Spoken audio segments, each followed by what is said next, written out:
আসসালামু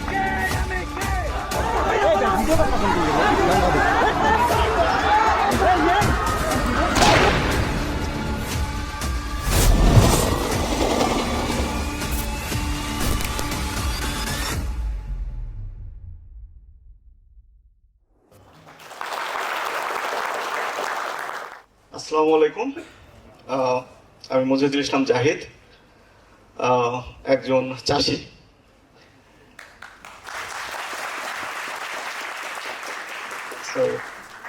এবং খুশি যে এগ্রিকালচার ইউনিভার্সিটিতে এসে কথা বলছি। তো সবাইকে অনেক ধন্যবাদ। সো 1 একর থেকে যখন আমি শুরু করি ফার্স্টে 2014-15 সালের দিকে প্র্যাকটিক্যালি জমিতে, তখন আমাদের 1 একরের কাছাকাছি জমিতে আমরা শুরু করেছিলাম বগুড়াতে। এখন আমরা উগান্ডাতে 5000 একর জমি নিয়েছি এবং এটা শুরু করতে যাচ্ছি। মাত্র ডিসেম্বর মাসে আমরা জমিটা নিয়েছি এবং আগামী মাস থেকে আমরা জমিতে চাষ করার কাজটা শুরু করব। সো যেটা হয় সেটা হচ্ছে যে আমাদের ফেয়ার অফ চেঞ্জ, কোনো কিছু চেঞ্জ করব, নতুন কিছু শুরু করব, একদম আলাদা কিছু চেঞ্জ চিন্তা করব, এটা কিন্তু আমাদেরকে সবসময় করতে দেওয়া হয় না। পারিপার্শ্বিক সামাজিক বিভিন্ন বিষয় থাকে।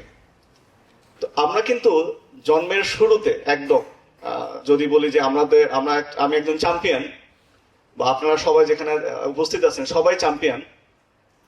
কিভাবে চ্যাম্পিয়ন? আমরা যখন জন্ম নেই তখন অনেকগুলো স্পার্ম থেকে একটা স্পার্ম নিষিক্ত হয়।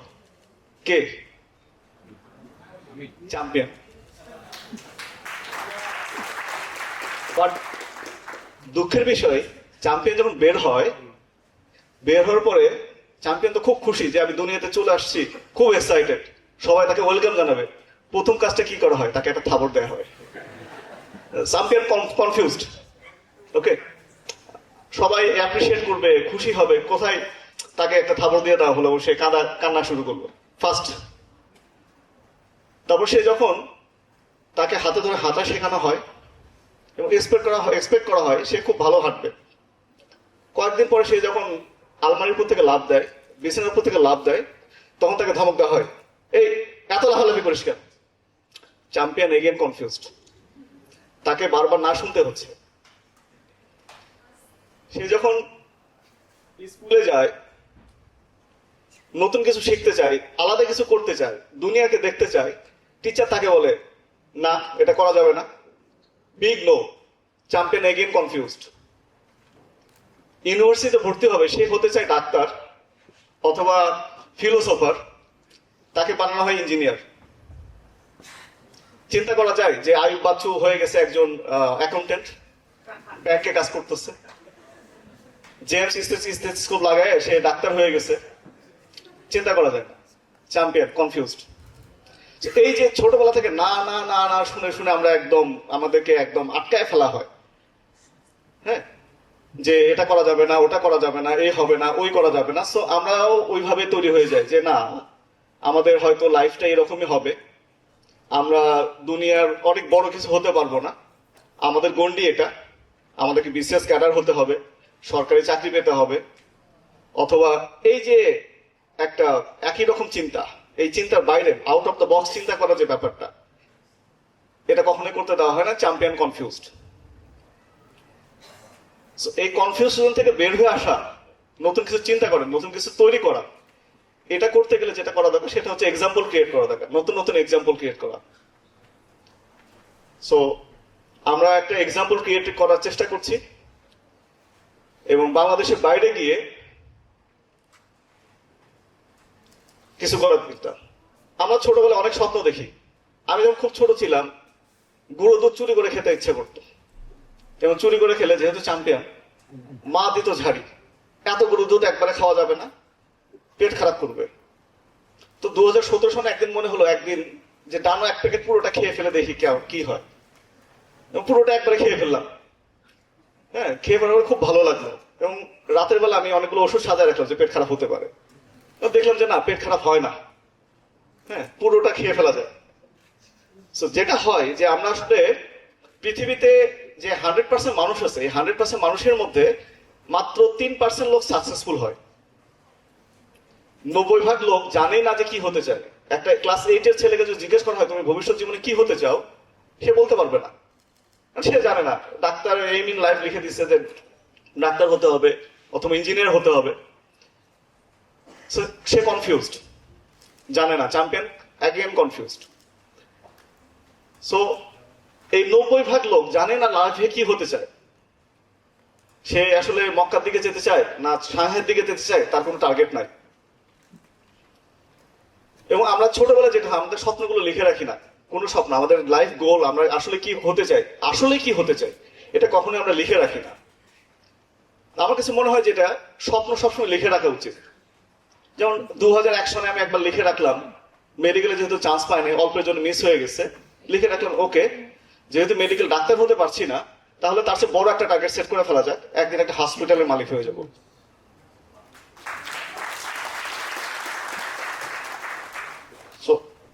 এবং 2006 সালে লিখলাম যে আমি একটা বড় কোম্পানির মালিক হব। যখন ঢাকা ইউনিভার্সিটি ছেড়ে দিলাম, আমি বুঝতে পারলাম যে আমি মার্কেটিং এ ভালো, কাজে আমি জুওলজিতে না পড়ে আমি মার্কেটিং এ পড়ি বা নতুন একটা প্রোডাক্ট তৈরি করি, নিজের প্রোডাক্ট নিজে সেল করি। আমি আত্মবিশ্বাসী ছিলাম এবং ঢাকা ইউনিভার্সিটি সেকেন্ড ইয়ার আমি আর ভর্তি হলাম না এবং প্রচুর পড়াশোনা শুরু করলাম। অনার্স লেভেলে যে বইগুলো আছে মার্কেটিং এর, ম্যানেজমেন্টের, এগুলো বাড়ি থেকে নীলক্ষেত থেকে কিনে নিয়ে এসে বাসায় পড়াশোনা শুরু করলাম।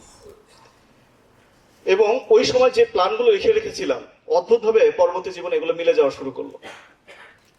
90% লোক কোনো প্ল্যানই লেখে না। 7% লোক চিন্তা করে যে আমি এটা করতে চাই, ওটা হতে চাই। মাত্র 3% লোক লিখে রাখে তার ভবিষ্যৎ জীবনে কি হতে চায়, 10 বছর পরে কি হতে চায়, 20 বছর পরে কি হতে চায়, এবং সেটা নিয়ে প্ল্যান করে, কাজ করে, লেগে থাকে। এবং সারা দুনিয়ার সবচেয়ে বড় সাকসেসফুল মানুষ এরা অলওয়েজ। এটা ইয়েল ইউনিভার্সিটির একটা রিসার্চে চলে আসছে আর কি। আমার ছোটবেলায় যেটা স্বপ্ন ছিল, আমি ওয়েস্টার্ন বই পড়তাম, সেবা প্রকাশের বই পড়তাম, মাসুদ রানা পড়তাম, এখনো পড়ি, তিন গোয়েন্দা পড়তাম। তো ওয়েস্টার্ন বইগুলোতে লেখা থাকে কিরকম যে একটা বিশাল মাঠ আমেরিকার, সেখানে হাজার হাজার গরু, সেই গরুগুলো নিয়ে তার ক্যাটল ড্রাইভে যাচ্ছে। তো ছোটবেলায় মনে হয়েছিল যে আমি ওরকম একদিন র্যাঞ্চের মালিক হব। তো চিন্তা তো করছি, লিখেও রাখছি 94 সালে যে একদিন র্যাঞ্চের মালিক হব, ক্লাস 5-এ এরকম। সো এই যে চিন্তাটা, র্যাঞ্চের মালিক হব, এত বড় 5,000 10,000 গরু রাখবো, এটা কি বাংলাদেশে সম্ভব? লিখে তো রাখছি। এরপর ধাপে ধাপে সেই কাজটাকে অ্যাচিভ করতে হবে। এরপরে আমি ঢাকা ইউনিভার্সিটি ছাড়ার পরে যেটা হলো, আমি আসলে ব্লগিং করা শুরু করলাম। টাকা তো ইনকাম করতে হবে, পেট তো চালাতে হবে।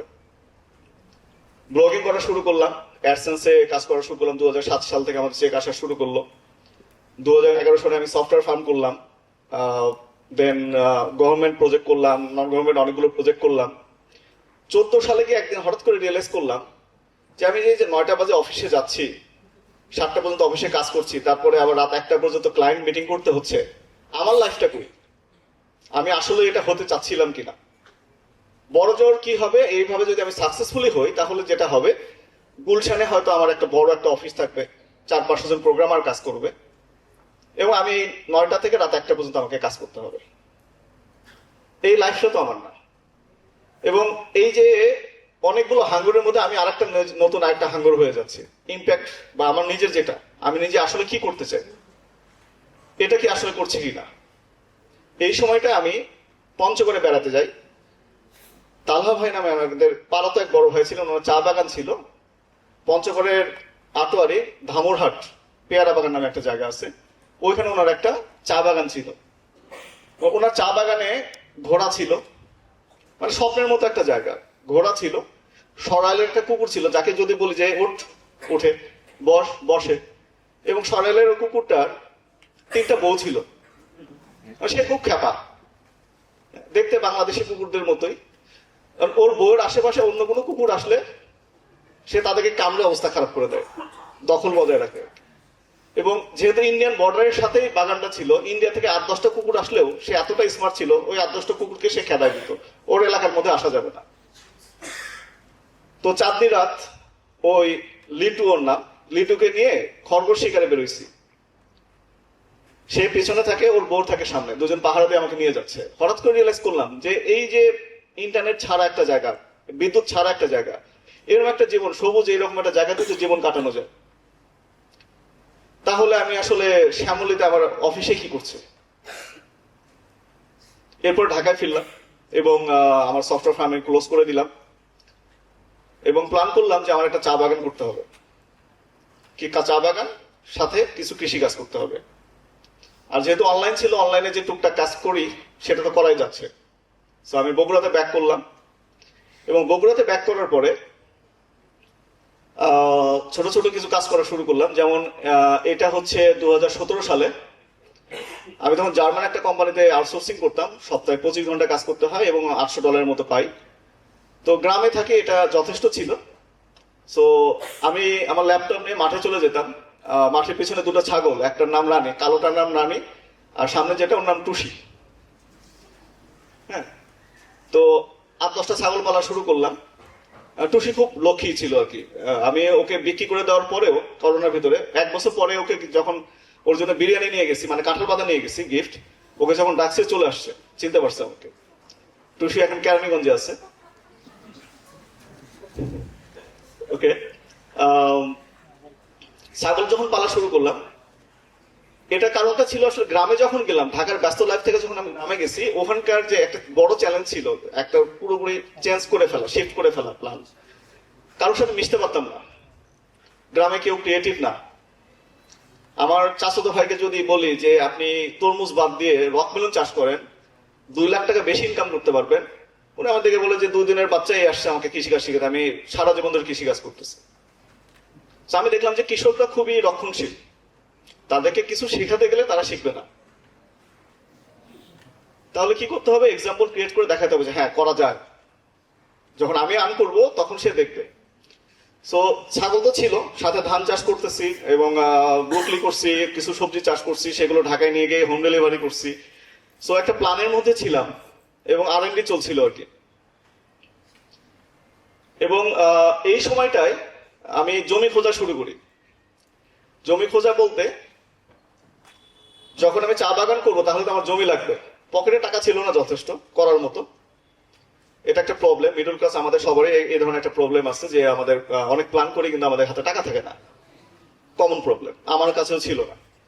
সো ওই সময়টা আমি জমি খোঁজা শুরু করলাম যে আমার যখন টাকা হবে তখন যেন আমি আগায় থাকি। জমি আমার খোঁজায় আছে, আমি এই এলাকায় যাই করবো, রুহিয়াতে যাব, অথবা ঠাকুরগাঁ যাব, রানী শঙ্কলে চলে যাব, অথবা ভাওলাগঞ্জে চলে যাব পঞ্চগড়ে, ওখানে গিয়ে জমি খুঁজবো। এই জমি খোঁজার সময় এমন হয়েছে যে রাতে হোটেলে থাকার টাকা নাই, 150 টাকা পকেটে আছে। চিন্তা করলাম যে তাহলে 10 টাকা দিয়ে 2টা কয়েল কেনা যাবে, মসজিদের বারান্দাগুলো ওপেন আছে, ওখানে ঘুমায় থাকা যায়। তো মাথার নিচে বালিশ, বালিশ বলতে হচ্ছে ব্যাগ, 2 পাশে 2টা কয়েল জ্বালায়, মসজিদের বারান্দায় ঘুমায় যায়, ফজর ওয়াক্তের আগেই ওখান থেকে পালায় যায়। তারপর আবার এসে নামাজ পড়ার ভান করে ওখানে আবার বসে থাকি। এরকম গেছে। তো এই ছবিটা ট্রেনে যাচ্ছিলাম আর কি। সম্ভবত ফুলবাড়ি থেকে, দিনাজপুর ফুলবাড়ি থেকে আমি দিনাজপুর টুনিরহাট বা এদিকে যাচ্ছিলাম আর কি।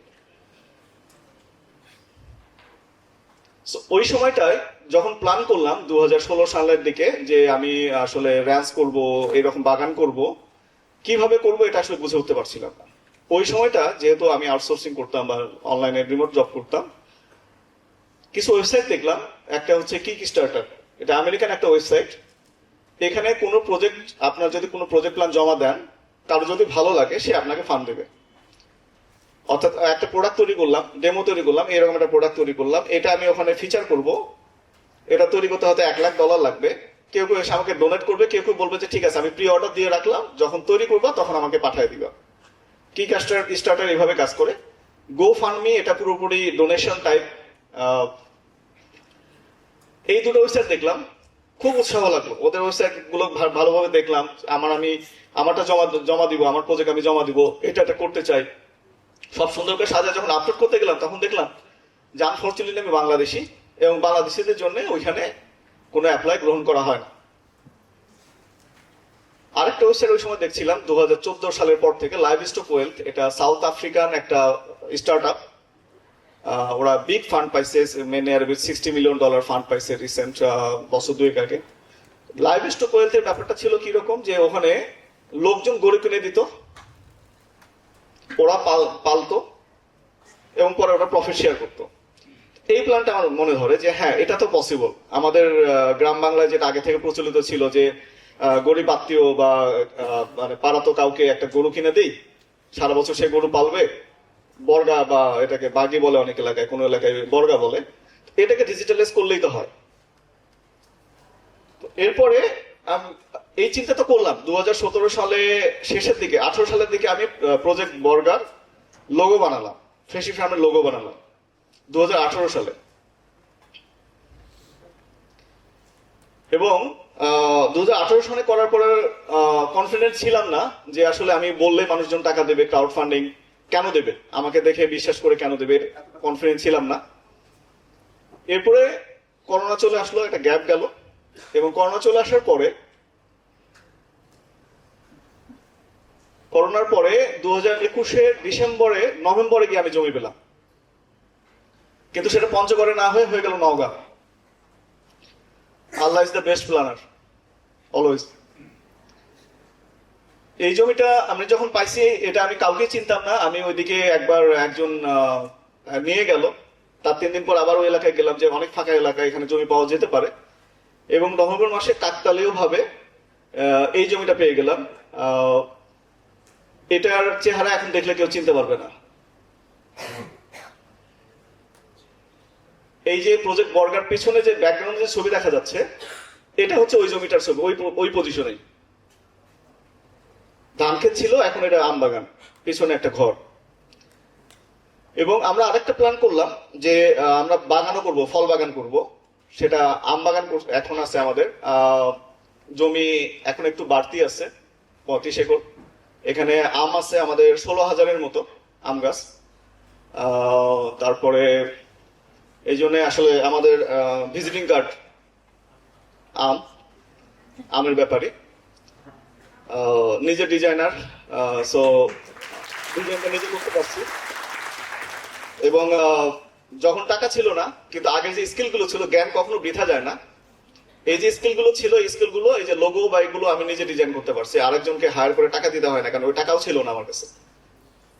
সো গ্রিনিফাই প্রজেক্ট যেটা, এটা আসলে বাগান করা আছে, এখানে ড্রাগন আছে আমাদের, কফি আছে 4000 অ্যারাবিকা জাতের, এবং বাংলাদেশে ভালো কফি হচ্ছে। আমি অনেক জায়গায় কফি খাইছি, এবং এই যার কাছ থেকে আমি চারা নিয়ে আসছি, ওনার কফি অসাধারণ। এবং কুড়ে ঘরের আসলে ব্যাপারটা দুইটা কারণে করা হয়েছিল। একটা হচ্ছে আমার ওয়াইফ এবং আমরা দুজনের বাসায় আমাদের প্রচুর গেস্ট আসতো। তো একবার দেখলাম যে আমাদের বাসায় 84 জন গেস্ট চলে আসছে, এবং সবাই বাসায় না থেকে বাগানে থাকতে চায়। বাগানে তো ঘর নাই, কাজে বাগানের আশেপাশে মাত্র এরকম 2টা ঘর করতে চাইছিলাম। 2টো ঘর করতে গিয়ে মনে হলো যে না, একটু গোছাই করি।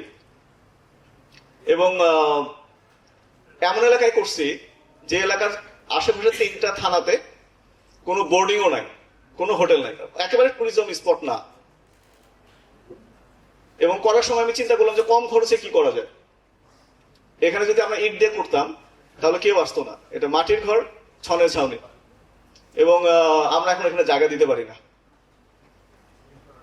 এবং এটা করার আরেকটা প্ল্যান ছিল, সেটা হচ্ছে যে সামনে আরো বড় প্ল্যান আছে আমাদের, যে এখন ইয়াং ছেলে অনেকেই এগ্রিকালচার আসতে চায়।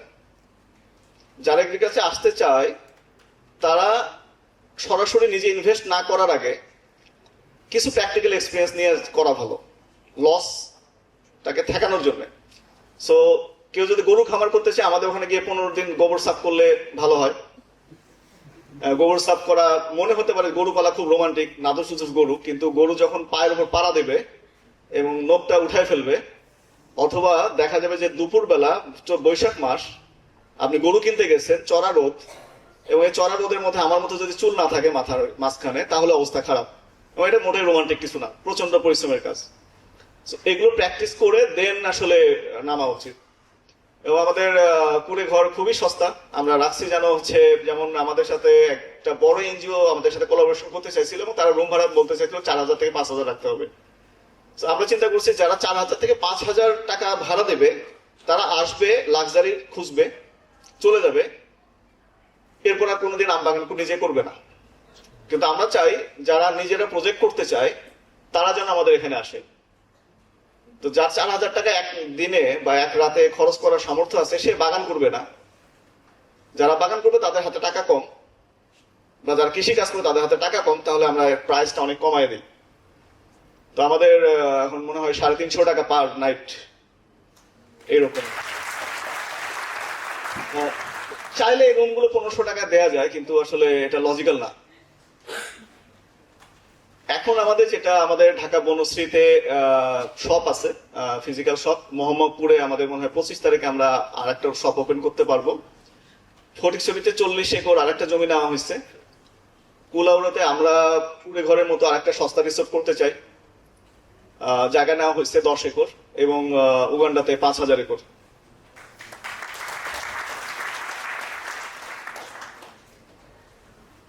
এখানে বিহাইন্ড দ্য সিন কিছু কথা বলি।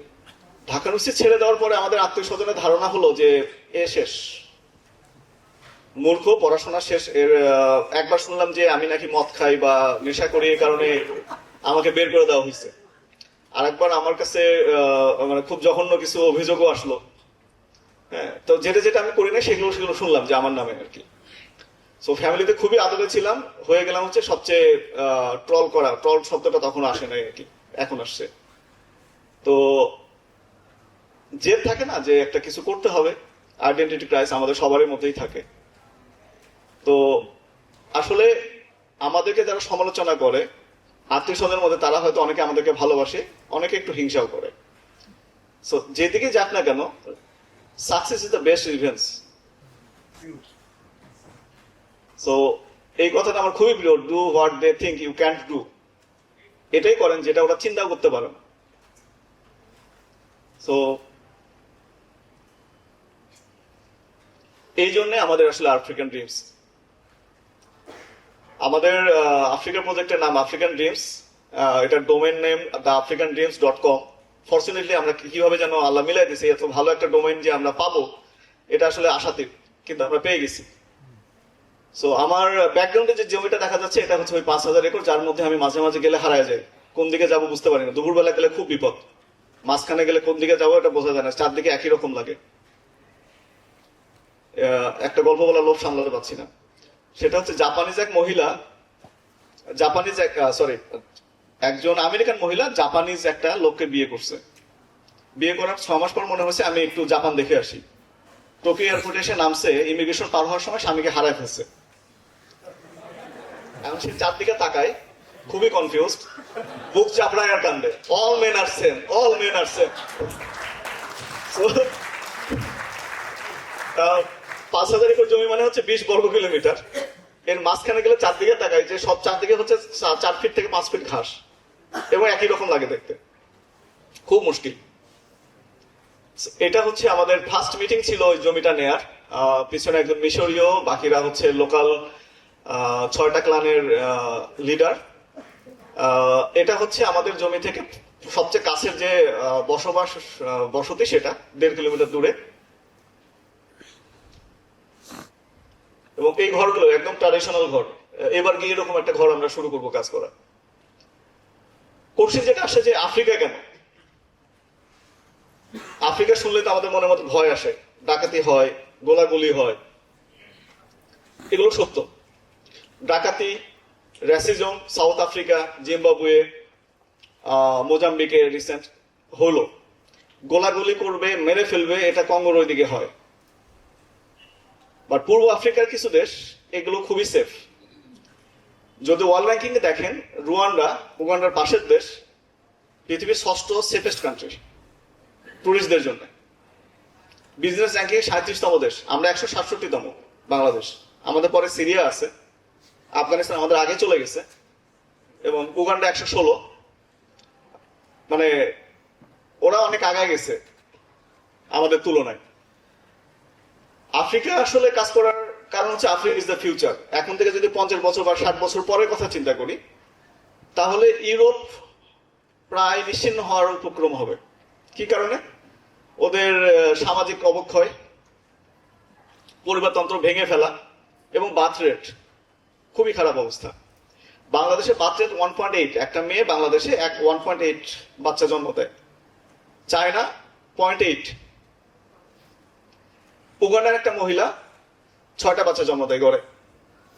একটা মহিলাকে আমি দেখতে গেছিলাম, ওনার 43টা বাচ্চা। Seriously 43 world record. ট্রিপলেট আছে, জমজ আছে। আর যত মহিলা আমরা রাস্তায় দেখি, ওর এই পাশে এতখানি একটা, এত বড় একটা, এত বড় একটা, কোলেও একটা, অলওয়েজ প্রচুর বাচ্চা, প্রচুর ইয়া। এবং উগান্ডাতে যেটা 72% জনসংখ্যা, 72% 25 বছরের নিচে। বর্তমানে উগান্ডার জনসংখ্যা 4,80,00,000 এবং 2050 সালের মধ্যে ওদের 15 কোটি, 4,80,00,000 থেকে 15 কোটি আগামী 25 বছরে। তাহলে ওদের খাবার দরকার কত বেশি? ওদের রিয়েল এস্টেট ব্যবসা কি হবে, থাকার, বসবাসের এবং চিকিৎসা থেকে শুরু করে সবকিছু। বাট বাংলাদেশে তো 2035-এর পর জনসংখ্যা কমা শুরু করবে। আমরা পিকে চলে আসছি। চায়নার অবস্থাও খারাপ। এবং ল্যান্ড প্রাইসের কথা যেটা বললাম, মার্কেট সাইজ অনেক বড়। উগান্ডা পাশের কান্ট্রি কেনিয়া, এবং কেনিয়া এই পাশে সাউথ সুদান, কঙ্গো, এই সবগুলো জায়গাতে বার্থ রেট অনেক হাই। তো এই কারণে আমি আরেকটা রিপোর্ট পড়ছিলাম, এটা সম্ভবত নিউ ইয়র্ক টাইমস অথবা ওয়াল স্ট্রিট জার্নালের ওদের একটা রিসার্চ পেপার, যেখানে বলা হয়েছে 2021 সালে 8 কোটি লোক, 80 মিলিয়ন পিপল, লেটস সিটি হবে, আমাদের ঢাকা হয়তো 2 কোটি 2.5 কোটি, 8 কোটি লোকের শহর হবে 10টা। এই 10টার মধ্যে এশিয়ার মধ্যে শুধু একটা শহর আছে, মুম্বাই। 7টা শহর আফ্রিকায়, দার এস সালাম, খার্তুম, লাগোস, আবিজান সিটি, আর দুটো ভুলে গেছি। 7টা সিটি ওখানে হবে। সো 50-এর দশকে আমরা যদি ঢাকার মতিঝিলে গিয়ে 10 বিঘা বা 10 একর জায়গা কিনে ফেলতাম, অনেক দাম কমে পাওয়া যেত। এখন আফ্রিকার সেই জায়গায়, এই শহরগুলোতে গিয়ে এখন যারা বিজনেস শুরু করবে, আমাদের পরের জেনারেশন, একটা ব্র্যান্ড তৈরি করতে 2টা বা 3টা জেনারেশন লাগে।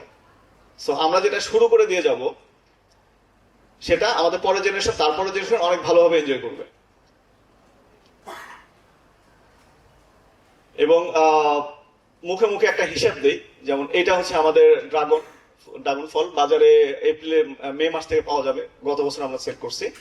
আমাদের ড্রাগন ছিল মাত্র 2.5 বিঘা জমিতে, ধরা যাক 1 একর জমিতে আমরা 7,21,000 থেকে 23,000 টাকার মতো সেল করছি গত বছর। কস্টিং বাদ দেওয়ার পরে 5 লাখ টাকা প্রফিট আসে 1 একরে, অর্থাৎ ধরা যাক $4,000। সো আমাদের 5,000 একরের মধ্যে 1,000 একর আমাদের টার্গেট আছে যে আমরা ড্রাগন চাষ করব। এবং ড্রাগনের প্রাইস ওখানে আমাদের বাংলাদেশে যেখানে আমরা 120 থেকে 140 টাকা পাইকারি সেল করছি, ওইখানে প্রাইস এটা 500 টাকা প্লাস পাইকারি। প্রোডাকশন কস্ট কম, কারণ হচ্ছে যে ব্ল্যাক কটন সয়েল খুবই ভালো। বাংলাদেশে 7 মাস আমরা ড্রাগন পাই, ওখানে 12 মাস ড্রাগন পাওয়া যাবে, কারণ হচ্ছে বিষুবরেখার উপরের দেশ, সারা বছর একই রকম ওয়েদার। বাংলাদেশের আমাদের এখানকার ক্যালকুলেশন হিসেবে যদি আমরা ওখানে করি, $7,000 প্রফিট আসে 1 একরে। সো আমরা যদি $5,000 পার একর প্রফিট ধরি, 1,000 একরে কত আসে?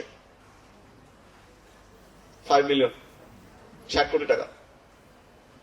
অথচ আমাদের প্রজেক্ট ভ্যালু 180 কোটি টাকার। এটা 1,000 একরে। এর সাথে আমরা মোরিঙ্গা করতে চাই, কারণ মোরিঙ্গা খুব লো মেইনটেনেন্স ফসল, অনেক সার বিষ পানি লাগে না। মোরিঙ্গা থেকে মোরিঙ্গা পাতা এবং হচ্ছে মোরিঙ্গার মানে সজিনা, যেটা সজিনার তেল করা যাবে। ওখানকার ওদের প্রধান খাবার কলা। আমি যখন একটা কলা খাই, ওরা আমার সাথে, আমার ড্রাইভার যে, আমি যখন একটা কলা খাই, ও 5টা কলা খেয়ে ফেলে, পারি না ওর সাথে। এবং ওরা কাঁচা কলা সিদ্ধ করে সেটা ভাতের মতো খায়। এবং কলার লোকাল চাহিদা প্রচুর। মোরিঙ্গা এক্সপোর্ট করতে হবে আমাদের, দেন ড্রাগন এক্সপোর্ট করতে হবে অনেকটাই। এবং এখানে যেহেতু ময়মনসিংহে আশেপাশে অনেক তেলাপিয়া ফার্ম আছে নিশ্চয়ই। আমাদের বাংলাদেশে আমরা তেলাপিয়া যে উৎপাদন করি, আমাদের উৎপাদন খরচ, ফিড খরচ অনেক বেশি। দাম পাই আমরা 200 টাকা কেজি। ওখানে একদম মানে রাস্তার পাশে যে লোকাল বাজার, এখানে দাম 400 থেকে 500 টাকা কেজি তেলাপিয়ার। ওদের ওখানে মাছ একটাই আছে, তেলাপিয়া। নাইল পার্স একটা মাছ আছে, এবং সিলভার একটা মাছ আছে, ছোট, ওরা কাটতে জানে না। আফ্রিকান মাগুর আছে, এই 4-5টা স্পেসিস। ওখানে আমরা যদি এখান থেকে পাঙ্গাস মাছ নিয়ে যাই, আমরা ওখানকার ইউনিভার্সিটিতে কথা বলছি, এখানকার কোনো একটা ইউনিভার্সিটির সাথে যদি এনগেজ করে যদি রিসার্চ হিসেবে পাঙ্গাস মাছ ওখানে করা যায়, তাহলে অনেক বড় কিছু করা সম্ভব ওখানে। এবং ফিশ ফার্মিং এ খুব ভালো, আমাদের 300 করে ফিশ ফার্ম করার ইচ্ছা আছে। এবং অ্যাজ ইউজুয়াল আমাদের সার দরকার পড়বে, গরু করা যাবে আর কি। আমাদের বাংলাদেশে যদি আমরা 1000 গরু করতে চাই, পালতে চাই, মোটামুটি 6 কোটি থেকে 8 কোটি টাকা বছরে খাবার খরচ, ম্যানেজমেন্ট খরচ মিলে লাগে 1000 গরুর পিছনে। ওইখানে যেহেতু ফ্রি রেঞ্জ, একটা গরুর পিছনে সব মিলে আমার ধারণা সব মিলে 50 লাখের মধ্যে ওই 1000 গরু পালা হয়ে যাবে, বাকিটা প্রফিট। এবং যে সারটা পাওয়া যাবে এটা হচ্ছে আমাদের ড্রাগনের দরকার প্রচুর, মানে ড্রাগনের প্রচুর সার লাগে। আমাদের যে ফার্ম লোকেশন, এখান থেকে 3টা দেশের রাজধানী খুব কাছে। সাউথ সুদানের জুবা, এটা 474 কিলোমিটার, কাম্পালা 368 কিলোমিটার, এবং হচ্ছে নাইরোবি কেনিয়ার রাজধানী 686 কিলোমিটার। এবং এটা পুরোটা ট্রেড ফ্রি জোন, অর্থাৎ কোনো ট্যাক্স লাগবে না এক দেশ থেকে আরেক দেশে প্রোডাক্ট পাঠাইতে, পূর্ব আফ্রিকান ট্রেড ইউনিয়নের কারণে। জুবার সাউথ সুদান ওরা কোনো কিছু চাষ করে না।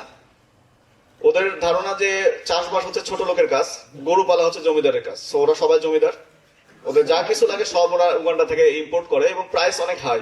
একটা লাউ 600 টাকা।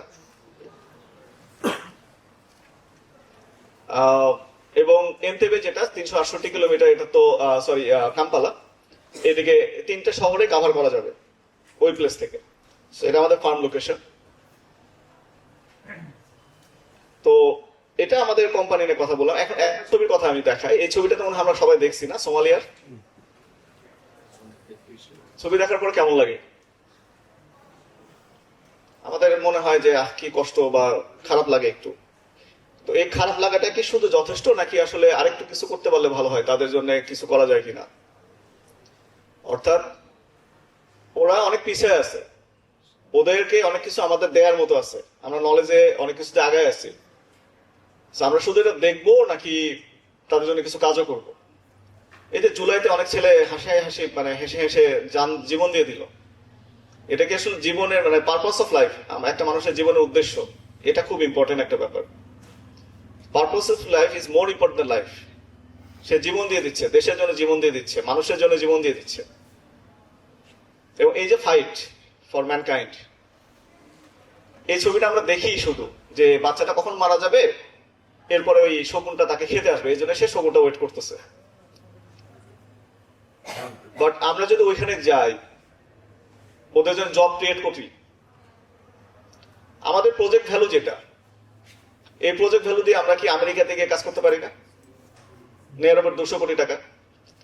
ইউরোপে গিয়ে তো কাজ করা সম্ভব, ওরা ডেকে নেবে। কিন্তু আমেরিকাকে আর কত উন্নত করবো? আমাদের জ্ঞান বুদ্ধি, আমাদের যে নলেজ, আমাদের যে যা কিছু আছে, এবং এই ইনভেস্টমেন্ট, আমেরিকাতে গিয়ে কি আমরা খুব বেশি ইম্প্যাক্ট ক্রিয়েট করতে পারবো? কিন্তু আমরা যদি ওখানে গিয়ে ওদেরকে, যারা মনে করে যে গরু পালাটা জমিদারের কাজ, কৃষিকাজ ছোট লোকের কাজ, কিন্তু খাবার না পেয়ে মারা যাচ্ছে, ওদেরকে যদি আমরা একটা পেঁপে গাছ লাগানো শিখাই দিই, একে করে 1 টন ভুট্টা উৎপাদন করে, আমরা করি কত? 5 টনের কাছাকাছি। এটা যদি শিখাই দিই, সদকা জারিয়ে না?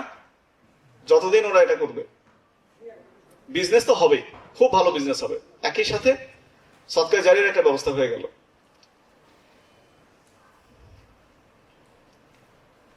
এবং যে কথা বলছিলাম যে আমাদের যে নলেজ, যে এক্সপিরিয়েন্স আমাদের আছে, এটা দিয়ে, এটার সাথে একটা রেসপন্সিবিলিটি আছে। আমরা ছবিটা শুধু দেখবো বা এরকম ঘটনা দেখবো যে সোমালিয়াতে মানুষ না খেয়ে মারা যাচ্ছে, অথবা কোথাও খুব খারাপ কাজ হচ্ছে। আমরা যে এলাকায় ফার্ম করছি ওখানে মানুষ একবেলা খায়, আমরা ওখানে 500টা ফ্যামিলিকে জব দিতে পারবো। কিন্তু আমেরিকাতে তো না খেয়ে মানুষ মারা যায় না, সরকারি ভাতা আছে, অনেক কিছু আছে, ওইখানে আমাদের ইম্প্যাক্ট ফেলার মতো কিছু নাই। আমি শেষের দিকে চলে আসি, একটা গল্প যা শেয়ার করতে চাই। একটা বাঘিনী, আসলে গর্ভবতী বাঘিনী একটা বনের ভিতর ছিল। যেহেতু ওর পেটে বাচ্চাও মানে হরিণ ধরে খাবে এই অবস্থা ছিল না, হরিণ তো অনেক জোরে দৌড়ায়, কাজে ও একটা ভেড়ার পাল বেছে বের করলো এবং ভেড়ার পালে গিয়ে অ্যাটাক করলো। ভেড়া বেছে যখন দৌড়াচ্ছে, ও তো অনেক জোরে দৌড়াতে পারছে না, যে ভেড়াটাকে টার্গেট করছে সে শিং দিয়ে গুঁতো দিয়ে এর অবস্থা খারাপ করে দিছে, খারাপ ভাবে আহত হয়ে গেল। এবং ওই আহত হয়ে যেখানে পড়ে থাকলো ওইখানে সে প্রথম একটা ছোট বাচ্চা জন্ম দিয়ে মারা গেল রক্তক্ষরণে। ছোট যে বাঘ হলো, ছোট বাঘ যে জন্ম নিল, ও জন্ম হওয়ার পরে চারদিকে তাকায় দেখে ওর চারপাশে শুধু ভেড়া, আর কিছু নেই। তো ভাবলো যে ঠিক আছে, আমার চারপাশে যেহেতু ভেড়া, আমিও ভেড়া। কোন একটা ভেড়া তাকে একটু দুধ খেতে দিল। ভেড়ার বাচ্চারা লাফালাফি করে, ও ওদের মতো লাফালাফি করে। ভেড়ার বাচ্চারা ভ্যা ভ্যা করে, ও ভ্যা ভ্যা করে। ও একটা নিরীহ ভেড়া।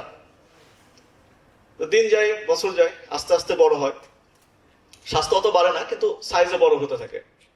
এবং ভেড়ারা ঘাস খায়, এই ভেড়া বাঘ যেটা, এও ঘাস খায়।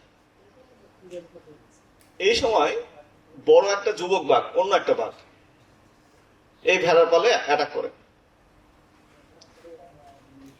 সব ভেড়া দৌড়ে পালাচ্ছে ভ্যা ভ্যা করতে করতে। নিরীহ ভেড়া বাঘ যেটা, এও দেখছে একটা বাঘ অ্যাটাক করছে, আমি তো নিরীহ ভেড়া, আমাকে দৌড়ে পালায় যেতে হবে। ও দৌড়ে পালাচ্ছে। এখন যে যুবক বাঘ, এ দেখলো একটা অদ্ভুত ব্যাপার, এই বেটা আমাকে দেখে পালায় কেন? আর একটা বাঘ আসলো কোথা থেকে? ক্ষুধা ভুলে গেছে, আগ্রহ হয়েছে, প্রচন্ড আগ্রহ হয়েছে। ওই নিরীহ ভেড়া বাঘের দিকে এর অ্যাটাক করা শুরু করছে।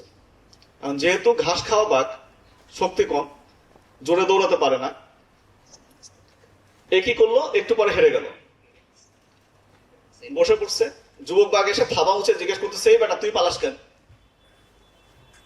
এখন ভেড়া বাঘ থাবা জোর করে বলতেছে যে বাপ, আমি একটা নিরীহ ভেড়া, আমাকে খেও না, আমাকে ছেড়ে দাও, তুমি অন্য কোনো ভেড়া দেখো। যুবক বাঘ ভাবে আমার সাথে ট্রল করে, খুব মুশকিল। এ থাবা এখানে ছিল, আরো উঁচুতে উঠেছে, একে মেরে ফেলবো বেটা। এই বেটা তুই এখানে এরকম করিস কেন? তুই একটা বাঘ, তুই আমাকে দেখে পালাস কেন? আমি ফাইট করি। নিরীহ ভেড়া কি বলবে, আমি একটা নিরীহ ভেড়া, আমাকে ছেড়ে দাও। এখন হতভম্ব হয়ে যুবক ভাবতেছে এত মহা মুশকিল হলো, এ তো যুদ্ধও করে না। হ্যাঁ, আর মেসিকে যদি দিনাজপুর একাদশ শেষে নামা দেওয়া হয় তাহলে সে মজা পাবে না। এখন এ বলছে আমার সাথে ফাইট করে না, একদম আত্মসমর্পণ করছে, একটু আর খাওয়া যায় না। ওকে ঘাড়ে ধরে থাবা উঁচে নিয়ে গেছে এক নদীর পারে, লেকের পারে। লেকের পারে নিয়ে গিয়ে নিচে নিচে তাকা। এখন ভেড়া বাঘ নিচে তাকায়, কি দেখিস? একটা বাঘ, ভালো মতো দেখ। এখন ভেড়া বাঘ নিচে একবার তাকায়, বাঘ আরেকবার ওই বাঘের দিকে তাকায়, এদিকে তাকায়, একবার ওইদিকে তাকায়। এই সময় লাইফে প্রথমবার বাঘটা রিয়েলাইজ করলো যে ও আসলে ভেড়া না, ও একটা বাঘ। এবং জীবনে প্রথমবার ও বাঘের হুঙ্কার দিল।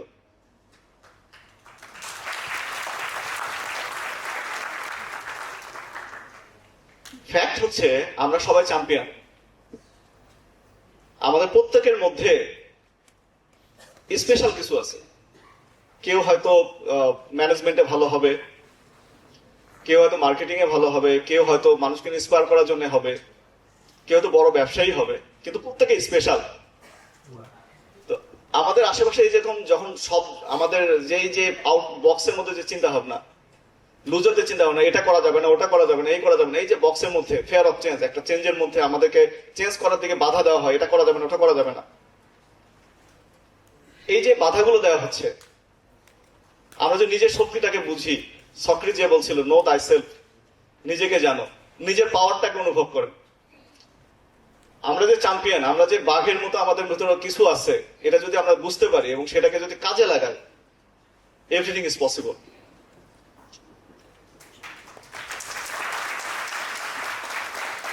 এবং কোনো টাকা ছাড়া, নিজের কোনো রকম টাকা পয়সা ছাড়া, এক একর থেকে শুরু করে এই যে আমাদের 5,000 করে জার্নি, এটা পুরোটাই সাহসের কারণে, ভিন্ন রকম কিছু করার সাহস। উগান্ডায় আমি যখন গিয়ে নামছি, যেদিন বিমানবন্দরে নামলাম, ওখানকার আমি কাউকেই চিনতাম না, একজন মানুষকেও চিনতাম না, বাট 3 মাসের মধ্যে এই জমিগুলো ব্যবস্থা হয়ে গেছে। So, এটা আল্লাহর রহমত আমাদের। আমি খুবই কৃতজ্ঞ। গত 3 বছর ধরে আল্লাহ আমাকে রহমতে ভাসিয়ে দিচ্ছেন এবং যা যা দরকার এসে হাজির হয়ে যাচ্ছে। সো এটুকুই বলা ছিল। জাস্ট আরেকটা কথা, সেটা হচ্ছে বাংলাদেশে একটা ইউনিভার্সিটি আছে যেটা বাংলাদেশে ইম্প্যাক্ট ফেলছে। বুয়েটের, ঢাকা ইউনিভার্সিটি বা অন্যান্য যে ইউনিভার্সিটিগুলো আছে, বুয়েটের ছেলে তো 95% বিদেশে চলে যাচ্ছে। ইম্প্যাক্ট কতটুকু দেশে ফেলছে? কৃষি ইউনিভার্সিটি বাংলাদেশের সবচেয়ে বেশি ইম্প্যাক্ট ফেলছে। এবং একটা ইউনিভার্সিটি এরকমই হওয়া উচিত, ক্যাম্পাস এরকম হওয়া উচিত, পড়াশোনার পরিবেশ এরকম হওয়া উচিত। এবং গতকাল আমি যখন মোটরসাইকেলের পাশে দিয়ে যাচ্ছিলাম, দেখলাম যে একটা মেয়ে দই বিক্রি করতেছে এখানে। একবার দেখছি, দ্বিতীয়বার আবার ফিরে তাকালাম। সে হয়তো ভাবছে, সে একটু লজ্জা পাচ্ছিল যে আবার তাকাচ্ছে কেন, কিন্তু আমি খুব পজিটিভলি দেখতেছিলাম যে সে দই বিক্রি করার মতো সাহসটা অর্জন করছে। আউট অফ দ্য বক্স চিন্তা করা, আমাদের বোমারদের চিন্তা। আমার বয়স 40, বাট আমি নিজেকে জেনজির মতোই মনে করি বা মনে করতে চাই। এই আউট অফ দ্য বক্স চিন্তা করার যে ক্ষমতা, এটাই মানুষকে আসলে অনন্য করে তোলে। আমরা আশরাফুল মাখলুকাত, এটা আমাদের মনে রাখা খুবই জরুরি। আসসালামু আলাইকুম।